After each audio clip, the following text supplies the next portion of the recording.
Oh my gosh, we got some audio. There we go. Monday morning. Let's go, baby. Shut up and listen. Mic check 1, 2. Shut up and listen. What's up? Oh my god, you guys. It has been one hell of a weekend. So Wednesday morning, I believe. Did I leave Wednesday morning? No, I left. Yeah, I left Wednesday morning. I dropped the boys off at school Wednesday morning, and I headed straight to Lima, Ohio. I was helping a buddy out. I've met him, Curtis. I believe it was at a home show in Las Vegas years and years and years ago. Instagram, we used to have like this really cool community of like builders, woodworkers, carpenters, anyone really in the trades. But we had like a really close interactive group on Instagram, and it was just kind of like, it was extremely fun because it was like-minded people, right? So we went to this builder show, and I met Curtis, and I believe his wife was there at the time. Come to find out they're from like the Indiana area. They're just home builders, carpenters, smaller outfit, couple man crew. But we just had a lot of like similarities and stuff, so we got to be pretty close through starting there. Then throughout the years, just like on Instagram, always kind of BSing back and forth. I think at one point he came to my shop in Peoria. I don't remember what that was for. Why was Curtis there? I remember cooking pizza in the middle of the night. I don't remember. Either way. So he builds these irrigation systems across cornfields, bean fields, agricultural sprinklers. Essentially, it's a giant fucking sprinkler system. You've seen them out there driving those long kind of like you know what I'm talking about. They got wheels on them, they spin around. But he puts those together, so he's like a private contractor for these salesmen that sells those. So anyway, he's been in the business of irrigation for like 15 years. So I was like, man, I grew up tile farming, and then Tile and Dad put field drainage in fields, so we were always burying pipes somewhere and running machines, and that was such good work for me.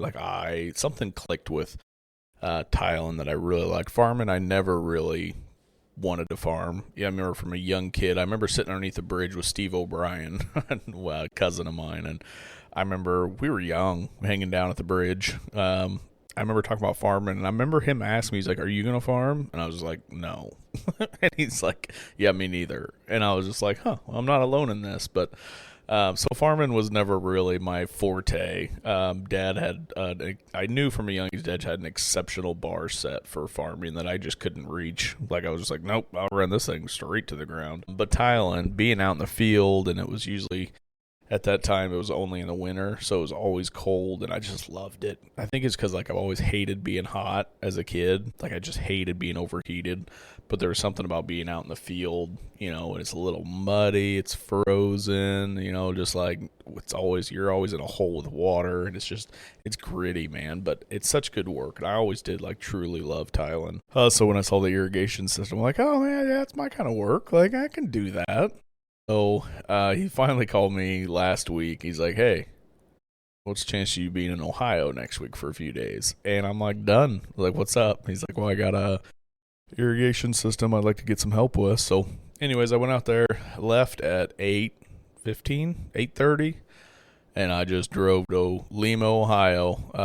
Not a bad drive. Wasn't terrible, but I got there around 4:35, and just kind of jumped right in with them, and we worked till about 7:30 that night. And then first thing Thursday morning, I think we were on site about 7 o'clock, and it's honestly, it's not terrible work, but it's just learning the process. The other employee, Christian, he had working with him, had a really good specific layout for everything. It was very noticeable. Every time you went to get something, it was already laid there. And even saying put the part a foot back, because it's easy, things that just, and I knew they made sense in his head, so I was just like, yeah, that's how I want to do it. There's something about efficiency in a well-oiled machine that I just love. I love when things just, production, manufacturing's never been exciting for me, but building something in sequence is exciting, because it's just the next step. I kind of watched myself, the first round, I got the first 2 steps good, and then it was oh, I need a refresher on the third. And then the second round, I was getting 1, 2, 3, 4, 5, 6 steps, but not quite to the 7, 6, 7. So it was kind of cool as it progressed. So essentially, you have long lines of tubes. These are 100. I forgot what the lengths of these were. 180 foot. I don't know. There was three real long ones, and the other two were a little bit shorter. So you lay them out, you assemble these long ass tubes that's got like a sprinkler system throughout them on the ground, and then you wire them, and then you go down sequence, and then you tie the wires. You put on it's just like a really cool pattern. So you get the first one, and you're like, oh, okay. Like, first one, I'm learning the flow. Like, okay, I'm checking everyone's speed. I'm really watching. I'm like soaking in, like, even where tools are going, where materials going, where everyone's putting their tools at, how they're handling. Like, you got these pouches on with nuts and bolts. Like, I'm just kind of observing, but then I'm also like doing the first couple steps that I can remember. So by the time we get to like the third one and fourth one, fifth one, I'm like, fucking, let's go. Like, that's oh. So that's when things like start to get fun, is when like you finally get the flow of it, and then you start to realize, like, oh, this is exhausting. Like, it is. It's got you. Like, the first day was cold, so we had a little bit more clothes on. So it gets a little harder to move. But, like, you start to realize, like, oh, okay, I'm huffing. Like, my legs are shot already. And, it is a long day of trucking back and forth. But there was something in me that, like, needed to go do that. There was something that I needed. You know, we talked about adventure a couple episodes ago. And I know there was something in me that was like, you have to go you have to go, not even challenge yourself. I don't want to be challenged necessarily, but I need like an escape to think, because genuinely, like, when I'm home, it's always something needs something. You know, it's always the kids have appointment, kids have this, kids have that, I have this, everyone's got needs, everyone's got something. And I can like feel myself, like, when I start thinking about like camping, that's always like my clue, is like when I'm like, I just want to get in a tent and go. I'm always like, okay, Jeff, you need your break, and it's just funny how I see breaks. You know, like a break for me, I looked at that more as a vacation than a break. But it is nice just to go learn something and do something that I've wanted to do for a long time. So it's kind of got me down another rabbit hole in my never-ending maze of a brain. Is, what does that look like for me? How can I make that work to where I can go experience all sorts of shit, and then still, you know, I'm still working. It's still a job. I still want to generate revenue from it. But then, like, what ad streams can come of that? So it's kind of like my inner thoughts of like, how can we sell that? So I don't know. But no, it was great, man. I really felt like I helped. I felt like I got them out of there a little bit early on that job. But no, I felt very confident with them. They all had a good pace. They're a lot like me. Like, hey, we don't talk. Like, every once in a while, I'd start saying something. They take their headphones off or whatever. I'm like, oh shit. Forget this is kind of a no talking job site. But yeah, we didn't really get to connect much with Curtis. It was strictly business, it seemed like, but it seemed like he was doing good and making some good moves in life and using his brain. You know, we did have the conversations about, you know, we're just older. Like, the things we did, you know, when we were younger, when we were both building our businesses, and the mistakes we made and the time that we let slip away. But, like, at the same time, we're building a business. But then we both mentioned now, like, our kids are getting older. It's not fun anymore. Like, all of a sudden we're like, wait a minute. Like, we've been doing this for a while this way, and it was good. It got us through. But then it's like, now that we're older and we're looking at our kids growing up, like, literally right in front of us. So it's kind of nice to share those conversations with other guys kind of in the trades and seeing where their head's at. You know, we talked a lot about what the trade makes. You know, I think in a short 5 or 6 years, the trades will be beyond lucrative. Like, I really do think right now, if you're able to kind of grind it out for a while and get into it and, like, find your very single lane that you're super good at and just be the absolute best. But I think there's going to be a ton of money available coming up in the next couple of years. But then, like, we even talk about right now, like, yeah, we could make good money in the trades. It's like, but it's just like minimum wage at the end of the day. By the time the hours you put in, the bills you got to pay to even stay alive, it's just like, well, what the hell's the point? So, no, having those conversations with someone kind of from the same area and same kind of cut of life, or whatever it's called, walk of life, cut of cloth, cloth of cut, cloth cut, same cut of cloth, I don't know. So, no, that was fun. That was like my great little adventure. The Friday night, I just did not sleep. I've never not slept so bad in my life. I have never not slept so bad in my life, ever. So I went out to eat afterward. I mean, we're dog-ass tired. My first day was like 7:30 to, I don't know, 7:30. I mean, it was pretty good. They had another hour left, and I think I was even like, all right, boys, okay, I'm going to go ahead and I'm going to get out of here. So you guys have fun with that last hour, but I am going to leave. So I really just wanted Mexican food. I wanted to just go sit and eat Mexican food. I love eating by myself. It is like such a little treat. So as soon as I left the job site, I knew I was like, if I go home and if I go to the hotel and shower, I will not leave. I will not leave again, and I have no food there. And I always do that. I have in my mind, I want to just race back to the base. Right? I want to be home. Or it's like getting to the gate before your flight. Oh, we're going to the gate. We're going to the gate first. I don't care if our flight is late for 2 hours. I want eyes on it, and then we can go wherever.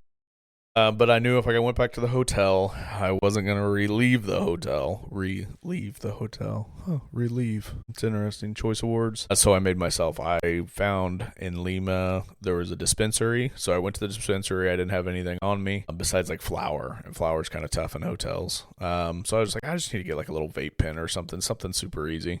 So I found this dispensary, and it was it was an interesting one. Usually, I'm kind of used to like the Ivy Hall and the New Eras around here, and this one was very, very low key. Like they had like the same, like you check in, you usually talk to a person at the front desk, and there's like a locked door between you and the actual store. So like security guard, I can never say security guard. It was just some lady sitting there, and the doors were wide open. I'm like, well, hello. So she kind of, I don't know, she wrote my name down like with a crayon or something. She's like, all right, go ahead, go buy some drugs. I'm like, all right, thanks. So I went in there, and like the other girl just like stared at this.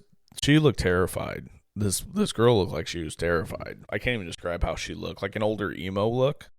Like she kind of, you could tell she had that emo stage, but she just didn't look well. Like her eyes were just dead. Anyways, I was like, hey, I just want to get a vape pen. And she's like stared at me. She's like, did you go to the screen? I'm like, no, I didn't go to the screen. And she's like, I'll come around and help you with an order. Or it was just so strange. And she just like, I guess you have to order everything through maybe that's the Ohio. Maybe it was like some sort of rule and people know, but I don't. I bet that's it. I bet they have to order through the screen, and then she takes the money. Either way. So I ended up getting like this select one, and it was like $60. I'm like, fuck, $60. I was like, I don't have $60 to spend on this. So I went back to the thing real quick and found like a $20. Actually, I think it's in my pocket. I would like to tell you about it. I don't know if they sell these around here, but I don't know. Whatever. Supply is the name. It was like $21, just like a single pin. Looks like it can charge. I just got a charger on it. But it's not like a cartridge. There's nothing else to put on it. Like it's $20, and I just got a sativa. So I went there, got that. Super happy about it. I drove to the Mexican restaurant, and I just typed in. Well, I actually did look at reviews. I'm not a big review guy. Sarah's a big review gal, but I just like, I don't know. It's close. Let's go there. What's the worst it could be? What's the worst that could happen? Cockroaches? Food poisoning? What are you going to do? So I went to the Mexican restaurant, back to the old, I bought a Suburban. That's a whole nother story.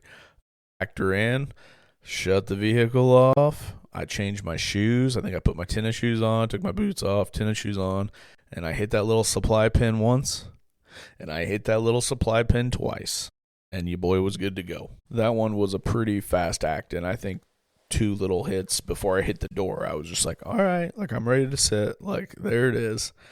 Not a lot of people in there. I don't even know what the place was called. Doesn't matter. It's in Ohio. Unless you're an Ohio listener. Okay, now I feel obligated. Now I feel obligated to tell you which one it was. But it was in Lima. And right now on TikTok, there's quite the debate. I'm trying to start like a Mexican turf war with the Mexican restaurants in Lima because they sound like everyone's pretty passionate about their own. So I'm being like, oh yeah, this one sounds better, or you should go there. First off, Ohio streets. Fuck right off. Good God. Your street system is the dumbest thing I've ever seen. And you go to TikTok and you'll see these comments. I'm lighting you people up about these damn streets. It's dumb. It is one of the dumbest things. Ryan said this is the best Mexican joint in the entire area. Kevin said my favorite Mexican restaurant in Lima. LA Cha is the best. LA Cha is the best Mexican food around. We don't talk smack about them. I said I'll talk trash about your weird streets. What's going on over there? Weird ass streets. I don't know. Ohio's a weird vibe. What is Ohio?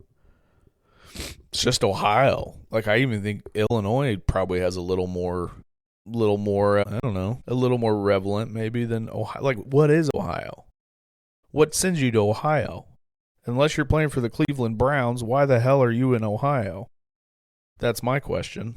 But either way, if you're there, that Mexican food was good. So I walked in. I got sat down. There's like a maintenance guy working on the slushy machine the entire time. And I think he was just like a friend of the owners. And like he had a beer with him when he was working on it. I'm like, hell yeah, like someone to watch. So I was just like I just sat up at the bar and like eavesdropped on him the whole time. Then this other lady came in and sat down like across.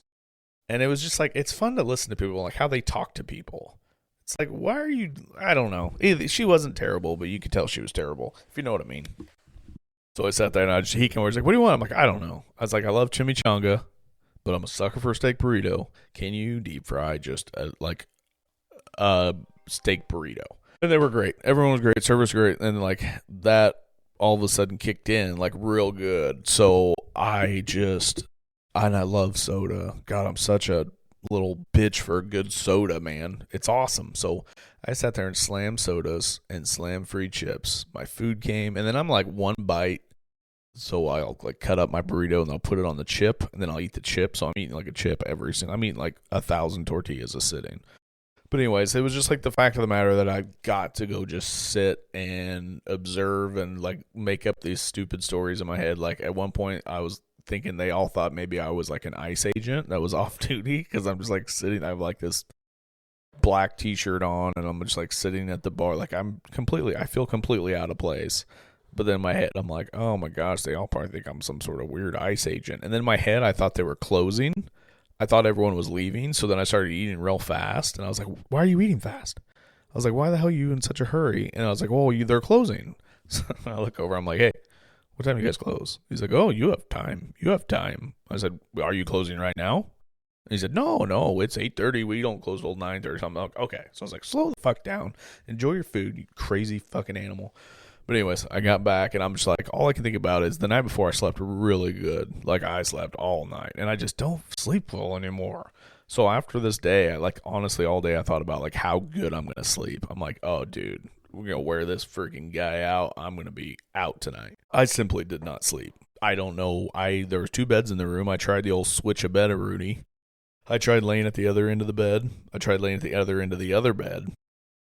I sat in the chair. I had a bologna sandwich and it was awful. I literally stayed up at 5 o'clock. I said, I'm just going to go find a coffee shop and go to the job site. Like there's no point to being in this fucking room anymore. So I went, found some thought I was finding coffee places and then I couldn't find coffee places and I didn't want to go to just the big main one. But like at some point after all the Ohio streets, I just had to type in Starbucks because I'm sick of driving in your ridiculous streets. I don't understand. Do you guys think that's normal? Are you guys living in some sort of world where your streets are normal? Because it's not. Good Lord, fix them. So I ended up getting a coffee. I don't even know what I got. I was just like a zombie. I was just like, I don't know. Give me something. Give me I always do a half flavor of whatever it is because it's just like, God, I don't want all sugar. Got myself a nice coffee. Showed up at the job site and I got to sit for a little while. And it was just freaking nice, man. But I was exhausted. So I think about 1 o'clock, somewhere in there.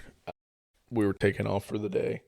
And they probably had another hour left. And I was like, hey, I'll stay with you if you want me to. But if not, I'm hitting the road. It's like, no, it's fine. So I think maybe an hour into the drive, I was on the side of the road. I don't know. It was probably 15 minutes. And it did me a lot of good. And I was up for a couple hours. I made 2 stops just to kind of walk around. And by this point in trips, I'm just sick of soda. I'm sick of shit, and I don't even want one. But it's just I need something I like a big fountain drink just to kind of keep me, drinking it, keep me awake. But the last hour was the absolute god-awfulest hour. It was I described it being in and out of consciousness. I was just oh my gosh, this isn't even reality. But you're looking at the GPS, and it's saying 46 minutes. You're just go. Windows down. Music on, didn't matter. Nothing helped. Shoes were off, socks were off. Just anything to keep me awake. But I finally got home. I think it was 6 o'clock, and I vaguely remember walking through the door. Said hi to everyone.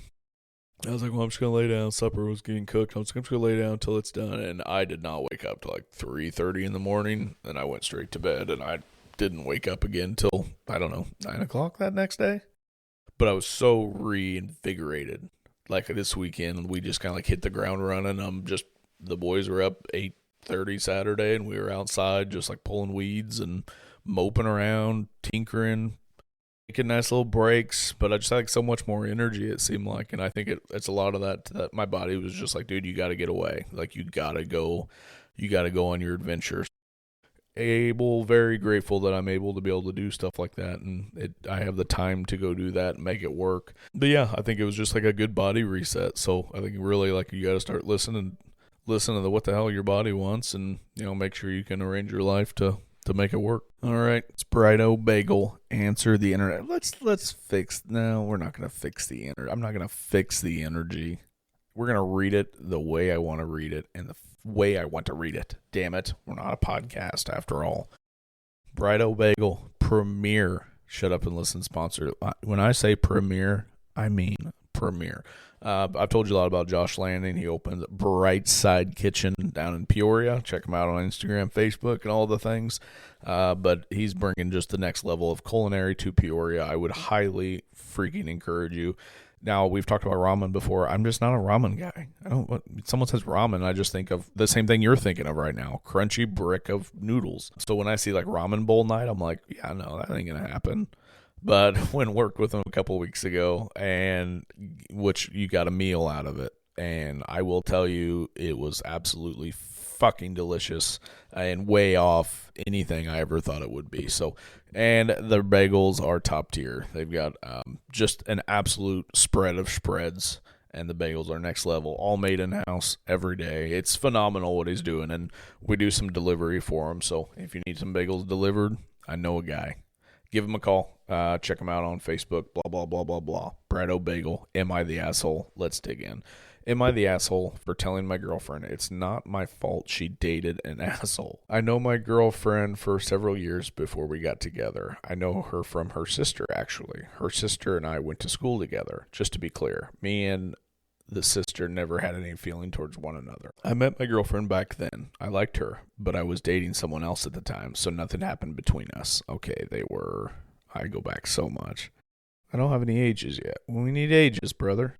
All right, no ages, so we're going to have to guess. Anyways, she and I became friends. Now she started dating this guy, Brian. Brian, what an asshole. He was rude, always loud, and was a known cheater. I knew this. The sister knew this. Her friends knew this. Literally everyone knew this. My girlfriend and Brian dated 2 years, which I broke up with my ex. Eventually, Brian was actually the one who left her. And yeah, he cheated on her at least 3 times. I'm not quite sure why he left. My girlfriend never opened up about that. My girlfriend and I didn't date for a while, though. I'd say it was about 3.5 years before we started dating after the breakup. We were actually coming up around 6 months. We are actually coming up on around, so they've only been together 6 months at this point. I'm guessing is what that means. Here's the issue that came up. She's been critical about some of my behavior, my gaming, and my hanging out with female friends, including her sister. She'd never outright said stop until recently. She basically started to link my gaming and going out with my female friends to Brian's behavior. What? She basically started to link my gaming and going out with my female friends to Brian's behavior. I told her that I'm sorry Brian was an asshole, but that's not my fault and I'm not doing anything wrong. Fights have become more and more common as she gets frustrated with me for stuff Brian did, stuff that is legitimately harmless. Eventually, I had enough. I told her it's not my fault. She chose to date Brian, and I'm not going to deal with her if she keeps blaming me for what he did. Oh, you little children. You little children and your little problems. A couple of the comments. I don't even know what abbreviations mean anymore. Remember, I'm not an LOL guy. You'll never see me type. I think it is the weirdest thing when guys type LOL. It is so strange. But LOL, like what it stands for. NTA. What the hell is NTA? NTA, Brian also breathed oxygen. That is so stupid. Another comment. She's known you for a while and should know your characters by now. Good job putting your boundaries and sticking to them. Unfortunately, she'll probably implode the relationship based on her Personal insecurities. Your girlfriend's not ready to be in a relationship. She needs she needs therapy. Oh, there's another NTA. I don't know what that means.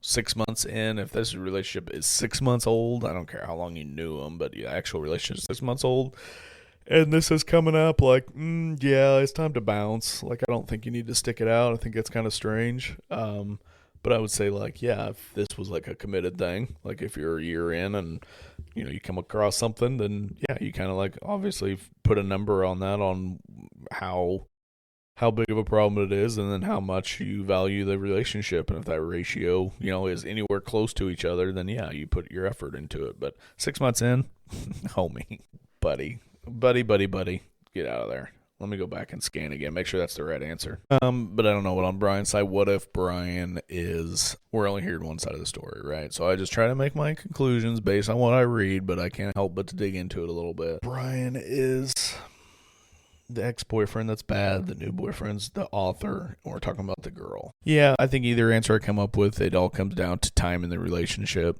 6 months.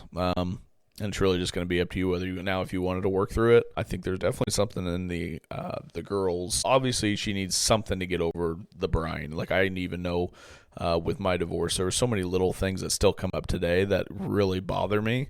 And now it's more of a looking at it like, oh God, I'm glad I don't have to XYZ. I don't have to, it's all these standards that you have to live by. So I think she'll have to do like a really good job of, like healing from that, because that does suck. It does suck trying to heal from something that you're just so accustomed to. So, if that's the problem, then yeah, I think she kind of needs to look inward and see what she really wants. But yeah, I think one of the comments said just not healed from the last one. And like that, you can't do that. There's no possible way. I don't care what anyone says. It would be absolutely impossible to carry on with someone else if like you're truly not healed from the last one. And being healed is just like not... It's like, oh, I don't cry anymore at night. I'm healed. It's a lot. It's a lot more than that. But it could go either way. I could even say things about Brian that, like, you should be more reassuring to her, or like be more patient with her, like meet her halfway. But at the same time, everything reverts back to 6 months. It's 6 months in. Like, come on, let's go. Be happy. Go find what you want. Find someone that'll work with you, and every life will be a lot easier. So that was it. Bright old bagel. Best bagels you're ever going to have. A little bit low energy today. I thought it was going to be a little more in depth. But I do have a whole notes full. I've done nothing but notes. That night I was up and I couldn't sleep. I was literally just talking to ChatGPT about podcast ideas and notes and like skits I wanted to do, video skits. And then let me just go through my notes. I will read you. So all my titles: Monday work, YouTube video idea, build ideas, life ideas, relationship thoughts, TikTok ideas, stand up. Where's my life idea ones? I don't think I updated that. Stomach's growling. All right, so here's in one of my notes. So what I do is I chat with ChatGPT. I just like open my microphone and I just like say the ideas, like even to as far as like where I'd want the camera set up, like how to get the B-roll, like what I want filmed, how I want the lights, how I want the mood. Like I just think of these like skits, these like videos projects I'd love to do. So then I just like talk to it. Like I'll just ramble on for like half hour or so. And then I'll be like, hey, put that in like a video format, and then like put it in a story form and read it to me. So as I'm going to bed, like it'll save the format like that describes everything, and then it'll also like as I'm going to sleep, it'll like read me, and I'll even say like, hey, make me a 30-minute story on what I just spoke about. Like tell me about it. Well, then the problem is like when you can't sleep, like you're usually supposed to put me to sleep, but the night I couldn't sleep, I just kept doing more and more and more. And I was like, dude, and then I would be like, oh my gosh, this idea, and then I'd get all excited and I'd get on my phone and I'd start like looking into it, like. It's a vicious creating cycle I have going on in my brain, but it's also good. It's fun. I enjoy it. It's one of those times where like at some point I have to stop putting stand-up jokes in my phone and actually go do stand-up. Like at some point I actually have to go like do something with this, but I'll try to summarize what all this was. All right, so the title is going to be No Bullshit, Just Stories, Voices of Peoria. New video concept, dad advice, bros seeking wisdom. For this idea, I want to create an artsy visual, engaging video that captures the essence of seeking father advice. Here's how it can be shaped. Concept overview. The idea revolves around young men seeking advice from their fathers or father figures. It's relatable and can be resonate with many, and we can present it in a creative, artistic way. So basically, I don't know if it was like an interview, because I even read through the notes. I'm like, oh shit, I wish I was more specific on how I wanted the video set up. So like interview style, I must have said in my notes, set up a casual dad advice booth where, I put bros, thinking like you almost need like the college age like bro guy, like the young freshmen, sophomore, juniors in college, that are like maybe away from home for the first time. So it's just like, yeah, it'd be nice to just like have like this interview all the young bros, the young men, and then you have the dads, like this panel of dads in a studio, and then you like play the recordings to them, and then like they all three kind of like hash out how they would fix that either when they were 19 or like how they could handle it now. But basically it's just like, I don't know, fatherly advice. Like it could be about anything. But no, that was just kind of how my brain works, is like, ooh, that'd be a good video. And then it's just like, well, yep, that's a good video. But no, we are working. There's a kind of a team we're putting together in Peoria of mixed media, video, photography, podcasting, stuff like that. So like even if people are like photographers, if we happen to ever have a studio, like you could come in and shoot, and just kind of like mixed media, mostly for advertising. So I don't know. We're gonna keep digging on that and keep kind of putting plans together, and hopefully it'll come. Something will come of it someday. But as for this Monday episode, I hope it was an awesome waste of time. I hope whatever you're doing was way less sucky, because you got to hear a rambling ass story about irrigation and a dispensary that was, a little questionable. Mexican food, not sleeping, working, and adventure. A little bit of relationship in there. I mean, what else could you want to kill time while you're cleaning the house or on the treadmill? Or if you're sitting in the office trying to ignore the heavy breather that sits next to you, maybe that's what you're doing. But either way, that's what it's for. That's what I'm here for. All right, you guys, just enjoy it. Just shut up and listen. All right. I gotta go. Love you.